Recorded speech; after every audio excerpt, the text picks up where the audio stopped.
experience with the Disney park reservation system this morning and my unhappiness with it. I mean, it is what it is. They're doing what they can, but this reservation system might be the reason why I am going to potentially cancel my Disney annual pass altogether until things get back to quote unquote normal. I was able to make a couple of park passes pretty easily, but I'm already starting to see issues with next month. Okay, so here are the issues that I'm already having with the reservation system. I've pulled it up on my iPad so I can show it here.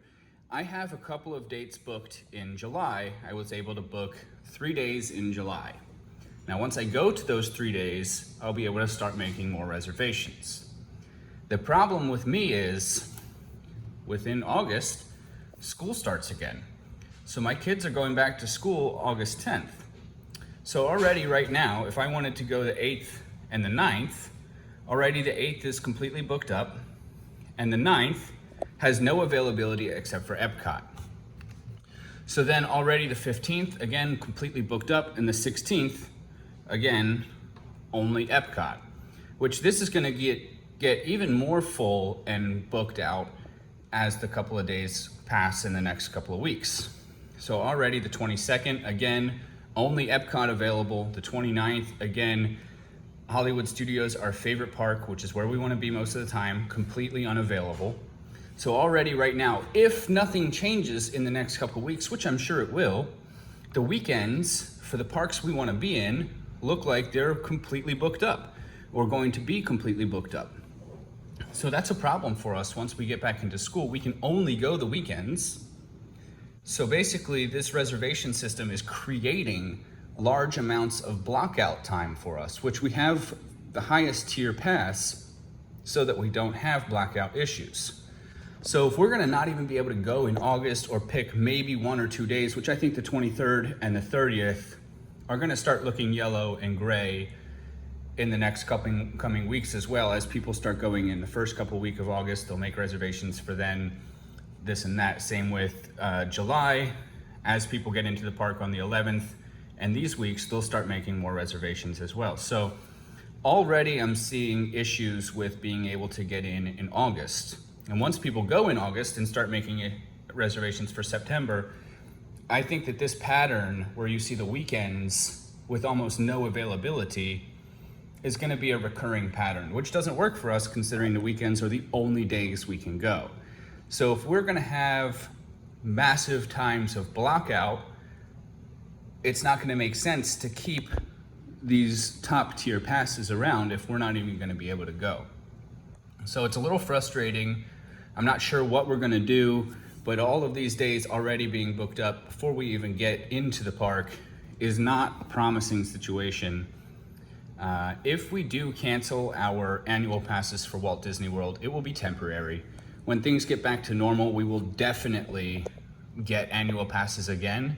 And if we have to cancel our passes now, we will most definitely be getting Universal annual passes because they're doing something that I think works better for my family personally. They're doing a first come, first serve. You get there early, you can get in type deal. They are operating at limited capacity. However, if you get there early in the morning, it's a first come, first serve basis. And they also told me on the phone today that since they opened on the 5th, they have yet to reach capacity and turn people away. So I'm not really sure what we're gonna do. I'm definitely getting in on the 15th, 16th, and 17th. We're going to Epcot, Hollywood Studios, and Magic Kingdom. We're gonna make a couple of videos for that. So if you wanna check out opening weekend on Epcot and Hollywood Studios, check out our videos there. Subscribe to the channel, like this video, all of that good stuff. And theme park videos are gonna remain. We're gonna keep doing the theme parks. You can't keep us out, but it might just have to change up to Universal Studios instead of Walt Disney World for a short time, for a couple of months. So we will see what has in store with us. I'm gonna see what Disney will do about this. If they can reduce my monthly payment a little bit, I would be happy to keep the annual passes. And I'll probably still add Universal passes to it. But at full price, without barely being able to use the park, without being able to get in, without being able to park hop, with having a lot of things taken away, it just doesn't make sense to pay full price for the tickets anymore, especially if we're gonna have entire times where we can't use it. With this blockouts or availability being very limited, we can make availability for September, but then once we go to those days, I'm sure October is gonna be pretty booked. So then we're gonna be looking at maybe going into Disney World every other month, when we are usually going basically every Saturday and Sunday. And it doesn't look like we're gonna be able to get in more than 1 or 2 days a month, if that. So pretty frustrated with this reservation system. I mean, it's necessary, but at the same time, it might not just work out for someone like me trying to use an annual pass pretty regularly.